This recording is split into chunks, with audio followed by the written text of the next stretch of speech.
Hello guys, drainage part 2 के अंदर आज हम आप सभी के लिए इस चैप्टर के very short answer type questions लेकर आए हैं। और ये जो वीडियो सीरीज हम लोग चला रहे हैं ये इंग्लिश और हिंदी मीडियम दोनों तरह के विद्यार्थियों के लिए बहुत ही उपयोगी है। तो चलिए गाइस, पढ़ना स्टार्ट करते हैं इस चैप्टर के very short answer type questions. तो चलिए गाइस डिस्कस करते हैं फर्स्ट क्वेश्चन। फर्स्ट क्वेश्चन है write the definition of drainage, अर्थात जल निकास की परिभाषा लिखिए। आंसर दोस्तों, to increase crop yield artificially draining unnecessary water from the land surface और under surface is called drainage. अर्थात दोस्तों, फसल की पैदावार बढ़ाने हेतु भूमि की सतह अथवा अधो सतह से अनावश्यक जल को बाहर निकालना ही जल निकास कहलाता है। या हम अपनी भाषा में इसको कह सकते हैं कि removal of unnecessary water from the field is called drainage. Second question, name the methods of drainage, अर्थात जल निकास के तरीकों या विधियों के नाम लिखिए। Answer guys, methods of drainage, first one is surface drainage and second one is underground drainage. अर्थात जल निकास की विधियां हैं, पहली है पृष्ठीय जल निकास और दूसरी है भूमिगत जल निकास। जैसा कि आप सभी को नाम से ही पता चल रहा है, सरफेस ड्रेनेज तो इसमें जमीन की सतह के ऊपर से जल निकासी की जाती है और अंडरग्राउंड ड्रेनेज में जमीन के नीचे से होती है जल निकासी। Next question, right any two benefits of underground drainage, अर्थात भूमिगत जल निकास के कोई दो लाभ लिखिए। Answer benefits of underground drainage, first one is improvement in physical condition of the land increases the yield, अर्थात भूमि की भौतिक दशा में सुधार होने से उपज बढ़ जाती है। इसका मतलब क्या हुआ दोस्तों कि जब हमारे जमीन के अंदर जल निकासी अच्छे से होगी तो उसकी वजह से क्या होगा, हमारी फसल की पैदावार भी अच्छी हो पाएगी। अन्यथा क्या होगा, जब जल निकासी अच्छी नहीं होगी तो उसकी वजह से क्या हो सकता है, हमारी फसल के गलने के चांसेस भी बहुत ज्यादा होते हैं। Second one is facilitate in carrying out agricultural activities, अर्थात कृषि क्रियाओं को करने में सुविधा हो जाती है। अब कृषि क्रियाएं जैसे कि हकाई, बुवाई, है ना, कटाई और इस तरह की सारी प्रक्रियाएं हम आसानी से कर सकते हैं यदि हमारी जमीन के अंदर जल निकासी अच्छी है तो।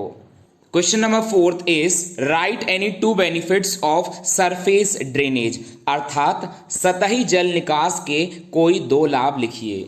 Answer surface water benefits from drainage, first increases air circulation in the land, अर्थात भूमि में वायु संचार बढ़ता है। मतलब जब जल निकासी अच्छी होगी तो मिट्टी के अंदर से एयर सर्कुलेशन भी अच्छी तरीके से हो पाएगा। Second one is roots get deeper in the land with surface drainage so crops do not fall due to strong wind, अर्थात सतह जल निकास वाली भूमि में जड़ें गहरी हो जाती हैं अतः तेज हवा में फसलें गिरती नहीं हैं। क्योंकि दोस्तों जब खेत के अंदर जल निकासी अच्छी होगी तो उस दौरान पेड़ों की जड़ें नीचे गहराई तक जाएंगी और मिट्टी पे अपनी अच्छी पकड़ बना के रख सकती हैं, जिससे कि तेज हवा में भी पौधा गिरेगा नहीं। Question number fifth, right down the two major losses of crops due to excessive irrigation, अर्थात फसलों में अधिक सिंचाई से होने वाली दो प्रमुख हानियां लिखिए। Answer the physical condition of the land deteriorates due to which the yield decreases, अर्थात भूमि की भौतिक दशा खराब हो जाती है जिससे कि पैदावार घट जाती है। तो यही बात है दोस्तों कि अगर फसलों में अधिक सिंचाई की जाएगी तो उसकी वजह से हमारी मिट्टी की जो स्थिति है वो खराब हो जाएगी और हमारी पैदावार कम होगी, क्योंकि हमारी फसलों के गलने के जो संभावना है वो बढ़ जाएगी। Second point, the activity of bacteria in the land decreases, अर्थात भूमि में जीवाणुओं की सक्रियता जो है वो कम हो जाती है। जैसा कि आप लोग जानते होंगे, जैसे लेग्यूमिनस प्लांट्स में नाइट्रोजन फिक्सिंग बैक्टीरिया उनके रूट नोड्यूल्स के अंदर रहते हैं तो वो बेनिफिशियल हैं क्योंकि वो नाइट्रोजन फिक्सेशन में हेल्प कर रहे हैं, लेकिन एक्सेसिव इरिगेशन के कारण इन सभी पर इफेक्ट पड़ता है।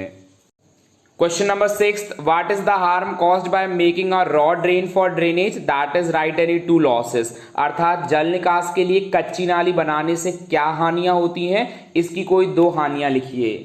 Answer point number one, raw drains are not permanent, अर्थात कच्ची नालियां स्थायी नहीं होती हैं।